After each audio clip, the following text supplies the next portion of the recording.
Selamat datang di mata kuliah Manajemen Organisasi dan Sumber Daya Manusia Kesehatan. Perkenalkan, saya Dani Ferdian dari Departemen Ilmu Kesehatan Masyarakat Fakultas Kedokteran Universitas Pajajaran. Pada kesempatan ini, saya akan membawakan topik mengenai manajemen sumber daya manusia bagian kedua. Setelah sebelumnya, di bagian pertama kita telah membahas fungsi operatif manajemen sumber daya manusia berkaitan dengan pengadaan tenaga kerja, pengembangan tenaga kerja, dan pemberian balas jasa. Maka, pada bagian kedua ini kita akan membahas mengenai fungsi operatif manajemen sumber daya manusia, mengenai integrasi pemeliharaan tenaga kerja dan pemisahan tenaga kerja. Berbicara mengenai fungsi operatif manajemen sumber daya manusia berkaitan dengan integrasi, yang pertama akan kita bahas mengenai kebutuhan. Kebutuhan dapat didefinisikan sebagai suatu kesenjangan atau pertentangan yang dialami antara suatu kenyataan dengan dorongan yang ada dalam diri. Apabila pegawai kebutuhannya tidak terpenuhi, maka pegawai tersebut akan menunjukkan perilaku kecewa. Sebaliknya, jika kebutuhannya terpenuhi, maka pegawai tersebut akan memperlihatkan perilaku yang gembira sebagai manifestasi dari rasa puasnya. Kebutuhan merupakan fundamen yang mendasari perilaku pegawai. Kita tidak mungkin memahami perilaku pegawai tanpa mengerti kebutuhannya. Hierarki kebutuhan manusia diantaranya adalah yang pertama, kebutuhan fisiologis, yaitu kebutuhan untuk makan, minum, perlindungan fisik, bernafas, seksual, dan kebutuhan ini merupakan kebutuhan tingkat terendah atau disebut pula sebagai kebutuhan yang paling dasar. Yang kedua adalah kebutuhan rasa aman, yaitu kebutuhan akan perlindungan dari ancaman, bahaya, pertentangan, dan lingkungan hidup. Yang ketiga, kebutuhan untuk merasa memiliki, yaitu kebutuhan untuk diterima oleh kelompok, berafiliasi, berinteraksi, dan kebutuhan untuk mencintai serta dicintai. Yang keempat adalah kebutuhan akan harga diri, yaitu kebutuhan untuk dihormati dan dihargai oleh orang lain. Dan yang kelima, kebutuhan untuk mengaktualisasikan diri, yaitu kebutuhan untuk menggunakan kemampuan, skill, dan potensi. Kebutuhan untuk berpendapat dengan mengemukakan ide-ide, memberi penilaian dan kritik terhadap sesuatu. Seperti yang Anda bisa lihat pada gambar di slide berikut ini. Fungsi operatif manajemen sumber daya manusia yang lain pada bagian integrasi adalah motivasi kerja. Motivasi kerja didefinisikan sebagai kondisi yang berpengaruh membangkitkan, mengarahkan, dan memelihara perilaku yang berhubungan dengan lingkungan kerja. Terdapat beberapa prinsip dalam memotivasi kerja pegawai. Yang pertama adalah prinsip partisipasi. Dalam upaya memotivasi kerja, pegawai perlu diberikan kesempatan ikut berpartisipasi dalam menentukan tujuan yang akan dicapai oleh pemimpin. Yang kedua, prinsip komunikasi. Pemimpin mengkomunikasikan segala sesuatu yang berhubungan dengan usaha pencapaian tugas dengan informasi yang jelas, pegawai akan lebih mudah dimotivasi kerjanya. Yang ketiga, prinsip mengakui andil bawahan. Pemimpin mengakui bahwa bawahan atau pegawai mempunyai andil di dalam usaha pencapaian tujuan. Dengan pengakuan tersebut, pegawai akan lebih mudah dimotivasi kerjanya. Yang keempat, prinsip pendelegasian wewenang.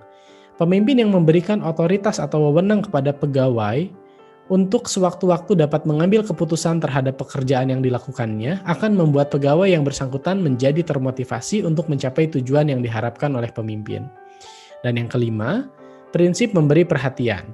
Pemimpin memberikan perhatian terhadap apa yang diinginkan pegawai akan memotivasi pegawai bekerja dengan mengikuti apa yang diharapkan oleh pemimpin.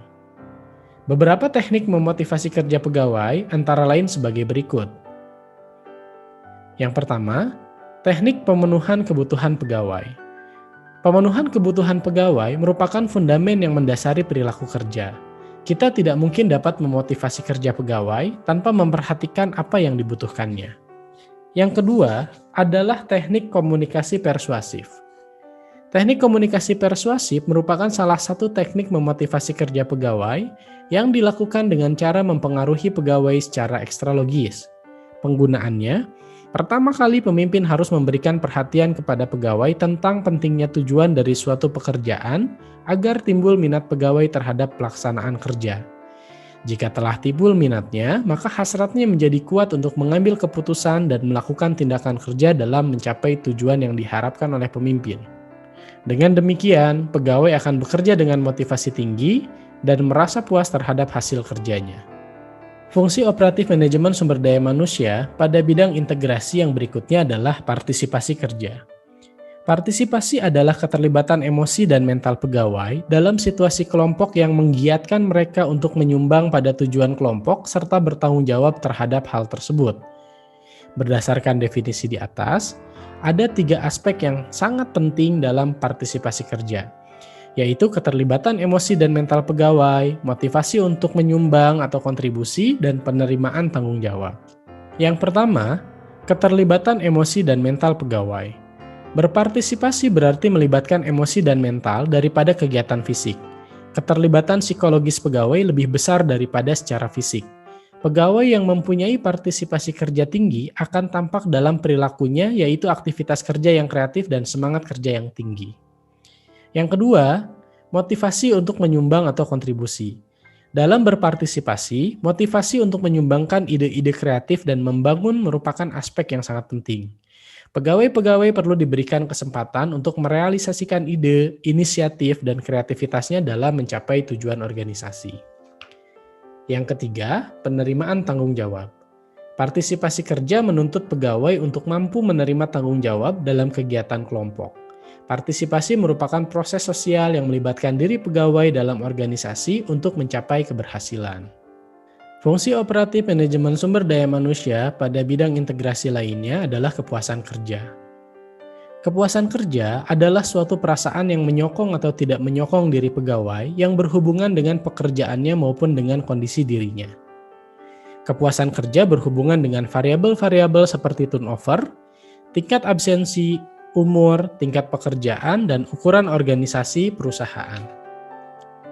Jika bicara mengenai turnover, kepuasan kerja lebih tinggi dihubungkan dengan turnover pegawai yang rendah. Sedangkan pegawai-pegawai yang kurang puas biasanya turnovernya lebih tinggi. Yang kedua, berkaitan dengan tingkat ketidakhadiran atau absen kerja. Pegawai-pegawai yang kurang puas cenderung tingkat ketidakhadirannya atau absennya tinggi. Mereka sering tidak hadir kerja dengan alasan yang tidak logis dan subjektif. Yang ketiga, berkaitan dengan umur. Ada kecenderungan pegawai yang tua lebih merasa puas daripada pegawai yang berumur relatif muda. Hal ini diasumsikan bahwa pegawai yang tua lebih berpengalaman menyesuaikan diri dengan lingkungan pekerjaan. Yang keempat, berkaitan dengan tingkat pekerjaan. Pegawai-pegawai yang menduduki tingkat pekerjaan yang lebih tinggi cenderung lebih puas daripada pegawai yang menduduki tingkat pekerjaan yang lebih rendah. Pegawai-pegawai yang tingkat pekerjaannya lebih tinggi menunjukkan kemampuan kerja yang baik dan aktif dalam mengemukakan ide-ide serta kreatif dalam bekerja. Dan yang terakhir, berkaitan dengan ukuran organisasi perusahaan. Ukuran organisasi perusahaan dapat mempengaruhi kepuasan pegawai. Hal ini karena besar kecil suatu perusahaan berhubungan pula dengan koordinasi, komunikasi, dan partisipasi pegawai. Ada 2 faktor yang mempengaruhi kepuasan kerja, yaitu faktor yang ada pada diri pegawai dan faktor pekerjaannya. Yang pertama, faktor pegawai, yaitu kecerdasan atau IQ, kecakapan khusus, umur, jenis kelamin, kondisi fisik, pendidikan, pengalaman kerja, masa kerja, kepribadian, emosi, cara berpikir, persepsi, dan sikap kerja. Sementara faktor pekerjaan, yaitu jenis pekerjaan, struktur organisasi, pangkat atau golongan, kedudukan, mutu pengawasan, jaminan finansial, kesempatan promosi jabatan, interaksi sosial, dan hubungan kerja. Jika berbicara mengenai survei kepuasan kerja adalah suatu prosedur di mana pegawai-pegawai mengemukakan perasaan mengenai jabatan atau pekerjaannya melalui laporan kerja. Adapun manfaat dari survei kepuasan kerja ini, diantaranya adalah yang pertama, kepuasan kerja secara umum. Keuntungan survei kepuasan kerja dapat memberikan gambaran kepada pemimpin mengenai tingkat kepuasan kerja pegawai di perusahaan. Begitu pula untuk mengetahui ketidakpuasan pegawai pada bagian dan jabatan tertentu. Yang kedua, berkaitan dengan komunikasi. Survei kepuasan kerja sangat bermanfaat dalam mengkomunikasikan keinginan pegawai dengan pikiran pemimpinnya. Yang ketiga, berkaitan dengan meningkatkan sikap kerja. Survei kepuasan kerja dapat bermanfaat dalam meningkatkan sikap kerja pegawai. Hal ini karena pegawai merasa pelaksanaan kerja dan fungsi jabatannya mendapat perhatian dari pihak pemimpin. Yang keempat, berkaitan dengan kebutuhan pelatihan. Survei kepuasan kerja sangat berguna dalam menentukan kebutuhan pelatihan tertentu. Beralih pada fungsi operatif manajemen SDM lain pada bidang integrasi. Bicara mengenai disiplin kerja. Disiplin kerja dapat diartikan sebagai pelaksanaan manajemen untuk memperteguh pedoman-pedoman organisasi. Ada dua bentuk disiplin kerja, yaitu disiplin preventif dan disiplin korektif. Disiplin preventif adalah suatu upaya untuk menggerakkan pegawai mengikuti dan mematuhi pedoman kerja, aturan-aturan yang telah digariskan oleh perusahaan. Tujuan dasarnya adalah untuk menggerakkan pegawai berdisiplin diri. Dengan cara preventif, pegawai dapat memelihara dirinya terhadap peraturan-peraturan perusahaan. Sementara, disiplin korektif adalah suatu upaya menggerakkan pegawai dalam menyatukan suatu peraturan dan mengarahkan untuk tetap mematuhi peraturan sesuai dengan pedoman yang berlaku pada perusahaan. Pada disiplin korektif, pegawai yang melanggar disiplin perlu diberikan sanksi sesuai dengan peraturan yang berlaku. Tujuannya, pemberian sanksi tersebut adalah untuk memperbaiki pegawai pelanggar, memelihara peraturan yang berlaku dan memberikan pelajaran kepada pegawai yang melanggar. Pelaksanaan sanksi terhadap pelanggar disiplin dengan memberikan peringatan harus segera, konsisten, dan impersonal. Yang pertama, pemberian peringatan. Pegawai yang melanggar disiplin kerja perlu diberikan surat peringatan pertama, kedua, dan ketiga. Tujuan pemberian peringatan adalah agar pegawai yang bersangkutan menyadari pelanggaran yang telah dilakukannya. Yang kedua, pemberian sanksi harus segera. Pegawai yang melanggar disiplin harus segera diberikan sanksi yang sesuai dengan peraturan organisasi yang berlaku. Tujuannya agar pegawai yang bersangkutan memahami sanksi pelanggaran yang berlaku di perusahaan. Kelalaian pemberian sanksi akan memperlemah disiplin yang ada. Yang ketiga, pemberian sanksi harus konsisten. Pemberian sanksi kepada pegawai yang tidak disiplin harus konsisten. Hal ini bertujuan agar pegawai sadar dan menghargai peraturan-peraturan yang berlaku pada perusahaan. Ketidakkonsistenan pemberian sanksi dapat mengakibatkan pegawai merasakan adanya diskriminasi pegawai, ringannya sanksi, dan pengabaian disiplin. Dan yang terakhir, pemberian sanksi harus impersonal. Pemberian sanksi pelanggaran disiplin harus tidak membeda-bedakan pegawai, tua muda, pria wanita tetap diberlakukan sama sesuai dengan peraturan yang berlaku.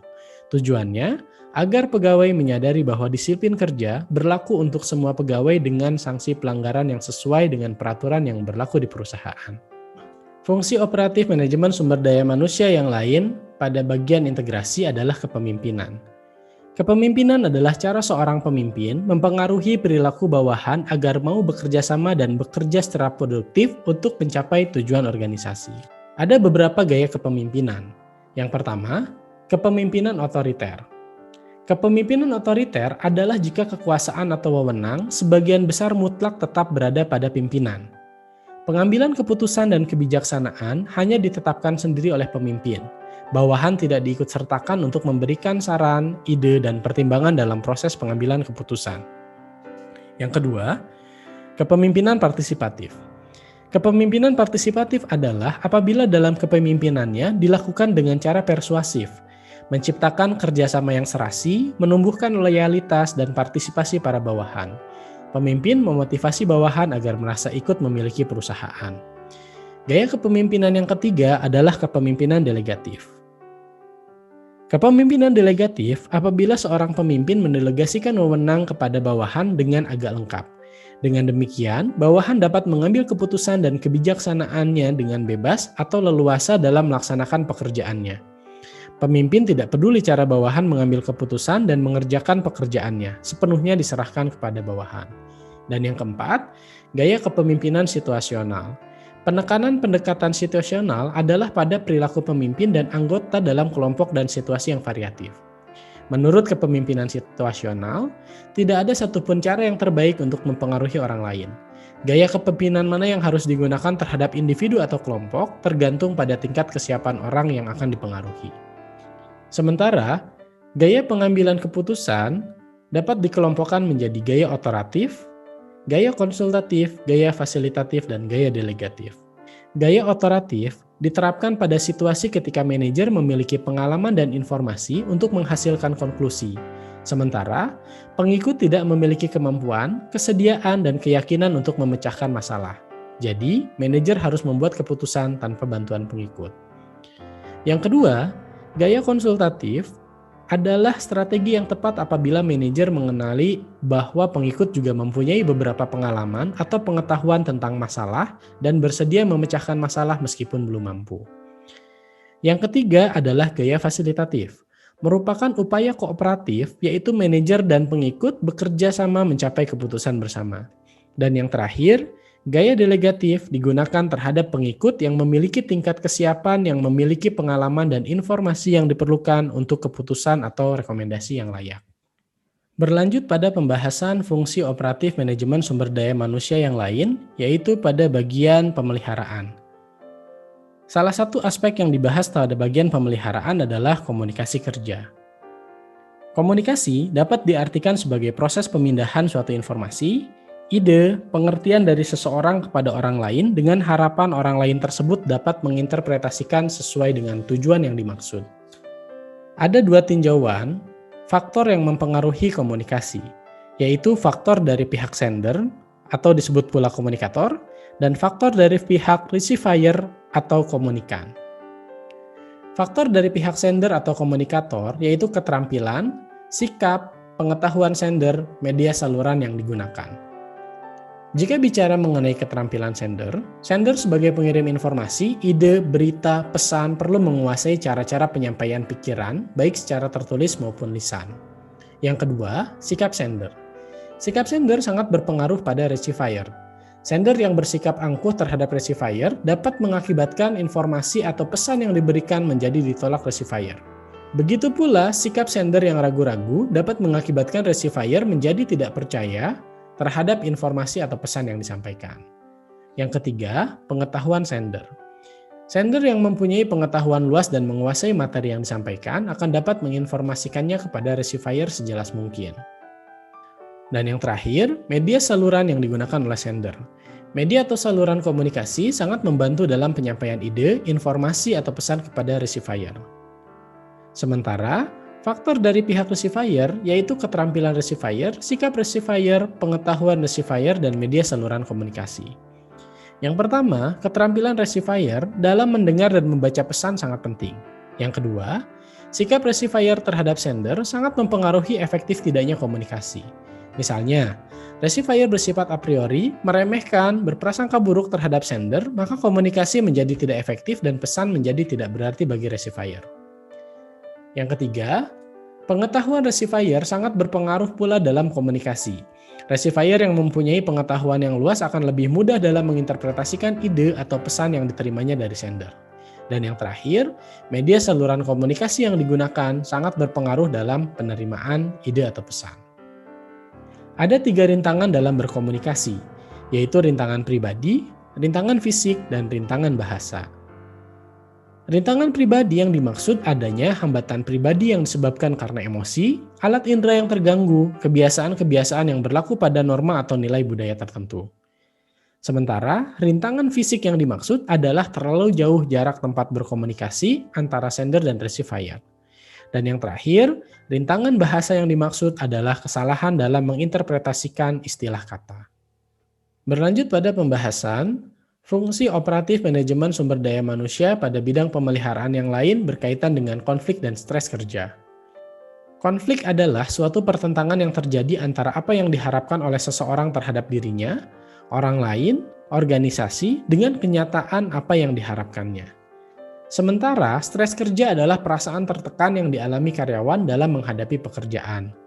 Penyebab stres kerja antara lain beban kerja yang dirasakan terlalu berat, waktu kerja yang mendesak, kualitas pengawasan kerja yang rendah, iklim kerja yang tidak sehat, otoritas kerja yang tidak memadai yang berhubungan dengan tanggung jawab, konflik kerja, atau perbedaan nilai antar karyawan. Bentuk-bentuk konflik yang biasa ditemukan dalam organisasi, di antaranya adalah yang pertama konflik hierarki, yaitu konflik yang terjadi pada tingkatan hierarki organisasi. Yang kedua adalah konflik fungsional, yaitu konflik yang terjadi dari bermacam-macam fungsi departemen dalam organisasi. Dan yang ketiga, konflik staf dengan kepala unit, yaitu konflik yang terjadi antara pemimpin unit dengan stafnya, terutama staf yang berhubungan dengan wewenang atau otoritas kerja. Dan yang terakhir, konflik formal informal, yaitu konflik yang terjadi yang berhubungan dengan norma yang berlaku di organisasi informal dengan organisasi formal. Sementara jika kita bicara mengenai pendekatan stres kerja, ada 4 pendekatan terhadap stres kerja, yaitu dukungan sosial, meditasi, biofeedback, dan program kesehatan pribadi. Yang pertama, pendekatan dukungan sosial. Pendekatan ini dilakukan melalui aktivitas yang bertujuan memberikan kepuasan sosial kepada karyawan. Yang kedua, pendekatan melalui meditasi. Ini perlu dilakukan karyawan dengan cara berkonsentrasi ke alam pikiran, mengendorkan kerja otot, dan menenangkan emosi. Yang ketiga, pendekatan melalui biofeedback adalah pendekatan yang dilakukan melalui bimbingan medis, melalui bimbingan dokter, psikiater, dan psikolog, sehingga diharapkan karyawan dapat menghilangkan stres yang dialaminya. Dan yang terakhir, pendekatan kesehatan pribadi. Pendekatan ini merupakan pendekatan preventif sebelum terjadinya stres. Fungsi operatif manajemen sumber daya manusia yang lain pada bagian pemeliharaan adalah keselamatan dan kesehatan kerja. Keselamatan kerja menunjukkan kondisi yang aman atau selamat dari penderitaan, kerusakan atau kerugian di tempat kerja. Risiko keselamatan merupakan aspek-aspek dari lingkungan kerja yang dapat menyebabkan kebakaran, ketakutan aliran listrik, terpotong, luka memar, keseleo, patah tulang, kerugian alat tubuh, penglihatan, dan pendengaran. Sedangkan, kesehatan kerja menunjukkan pada kondisi yang bebas dari gangguan fisik, mental, emosi, atau rasa sakit yang disebabkan oleh lingkungan kerja. Risiko kesehatan merupakan faktor-faktor dalam lingkungan kerja yang bekerja melebihi periode waktu yang ditentukan, lingkungan kerja yang dapat membuat stres emosi atau gangguan fisik. Penyebab terjadinya kecelakaan dan gangguan kesehatan pegawai ada beberapa kemungkinan. Yang pertama adalah keadaan tempat lingkungan kerja. Penyusunan dan penyimpanan barang-barang yang berbahaya kurang diperhitungkan keamanannya, atau ruang kerja yang terlalu padat dan sesak, atau pembuangan kotoran dan limbah yang tidak pada tempatnya. Yang kedua, pengaturan udara. Pergantian udara di ruang kerja yang tidak baik, atau suhu udara yang tidak dikondisikan pengaturannya. Yang ketiga, pengaturan penerangan. Contohnya adalah pengaturan dan penggunaan sumber cahaya yang tidak tepat, dan atau ruang kerja yang kurang cahaya remang-remang. Yang keempat, pemakaian peralatan kerja. Contohnya diantaranya adalah pengaman peralatan kerja yang sudah usang atau rusak, atau penggunaan mesin, alat elektronik tanpa pengaman yang baik. Dan yang terakhir, kondisi fisik dan mental pegawai. Contohnya adalah kerusakan alat indera, stamina pegawai yang tidak stabil, atau emosi pegawai yang tidak stabil, kepribadian pegawai yang rapuh, cara berpikir dan kemampuan persepsi yang lemah, motivasi kerja rendah, sikap pegawai yang ceroboh, kurang cermat, dan kurang pengetahuan dalam penggunaan fasilitas kerja, terutama fasilitas kerja yang membawa resiko berbahaya. Ada pendekatan sistem pada manajemen keselamatan kerja. Pendekatan sistem pada manajemen keselamatan kerja dimulai dengan mempertimbangkan tujuan keselamatan kerja, teknik dan peralatan yang digunakan, proses, produk, dan perencanaan tempat kerja. Yang pertama, penetapan indikator sistem. Tahap dasar dalam implementasi sistem keselamatan kerja adalah menetapkan metode untuk mengukur pengaruh pelaksanaan keselamatan kerja, kesehatan, dan kesejahteraan pegawai. Yang kedua, melibatkan para pengawas dalam sistem pelaporan. Bila mana terjadi kecelakaan, harus dilaporkan kepada pengawas langsung dari bagian kerusakan, dan laporan harus pula mengidentifikasi kemungkinan penyebab terjadinya kecelakaan. Yang ketiga, mengembangkan prosedur manajemen keselamatan kerja. Pendekatan sistem yang esensi adalah menetapkan sistem komunikasi secara teratur dan tindak lanjut pada setiap kecelakaan pegawai. Kemudian, mengadakan penelitian terhadap penyebab terjadinya kecelakaan dan mempertimbangkan kebijakan yang telah ditetapkan untuk diadakan perubahan seperlunya sesuai dengan keperluan pada saat itu. Yang keempat, menjadikan keselamatan kerja sebagai bagian dari tujuan kerja. Membuat kartu penilaian keselamatan kerja, setiap kesalahan yang dilakukan pegawai dicatat oleh pengawas dan dipertanggungjawabkan sebagai bahan pertimbangan dalam memberikan penilaian prestasi kerja yang bersangkutan. Dan yang terakhir, melatih pegawai-pegawai dan pengawasan dalam manajemen keselamatan kerja. Melatih pegawai-pegawai untuk dapat menggunakan peralatan kerja dengan baik, begitu pula pegawai-pegawai dilatih untuk dapat menggunakan alat pengaman jika terjadi kecelakaan di tempat kerja. Fungsi operatif manajemen sumber daya manusia yang terakhir, yaitu berkaitan dengan pemberhentian pegawai. Pemberhentian pegawai adalah pemutusan hubungan kerja baik untuk sementara maupun untuk selamanya, yang dilakukan oleh perusahaan atas permintaan pegawai atau karena kehendak pihak perusahaan. Adapun tujuan dari pemberhentian pegawai adalah untuk mempertahankan efektivitas dan efisiensi organisasi perusahaan. Ada 4 macam bentuk pemberhentian pegawai, yaitu pensiun, pemberhentian atas permintaan sendiri, pemberhentian langsung oleh pihak perusahaan, dan pemberhentian sementara. Yang pertama, pensiun. Pensiun adalah pemberhentian dengan hormat oleh pihak perusahaan terhadap pegawai yang usianya telah lanjut dan dianggap sudah tidak produktif. Yang kedua, pemberhentian atas permintaan sendiri dari pegawai. Pemberhentian atas permintaan sendiri adalah pemberhentian dengan hormat oleh pihak perusahaan setelah mempertimbangkan dan menyetujui permohonan pengunduran diri pegawai yang bersangkutan karena alasan-alasan pribadi atau alasan tertentu. Yang ketiga, pemberhentian langsung oleh pihak perusahaan. Bentuk pemberhentian ini dilakukan oleh pihak perusahaan disebabkan antara lain oleh beberapa hal berikut ini. Bisa karena adanya penyederhanaan organisasi atau rasionalisasi, yaitu pemberhentian dengan hormat yang dilakukan oleh pihak perusahaan karena alasan kesulitan-kesulitan yang dihadapi perusahaan, sehingga menyebabkan perlunya penyederhanaan organisasi atau rasionalisasi. Atau karena pelanggaran disiplin, penyelewengan atau tindak pidana lainnya, yaitu pemberhentian tidak dengan hormat oleh pihak perusahaan terhadap pegawai yang telah melakukan pelanggaran, penyelewengan, atau karena tindak pidana yang mengakibatkan yang bersangkutan terkena hukuman pidana.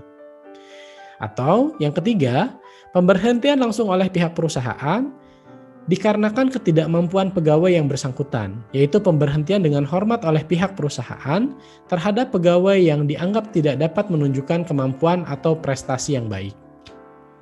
Dan yang terakhir, pemberhentian sementara.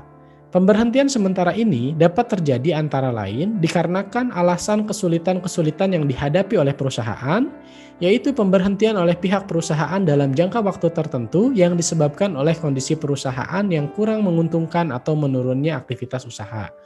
Atau, pemberhentian sementara ini dapat diakibatkan karena pelanggaran, penyelewengan, dan tindak pidana, yaitu pemberhentian sementara oleh pihak perusahaan terhadap pegawai yang melanggar disiplin, melakukan penyelewengan, atau tindak pidana lainnya.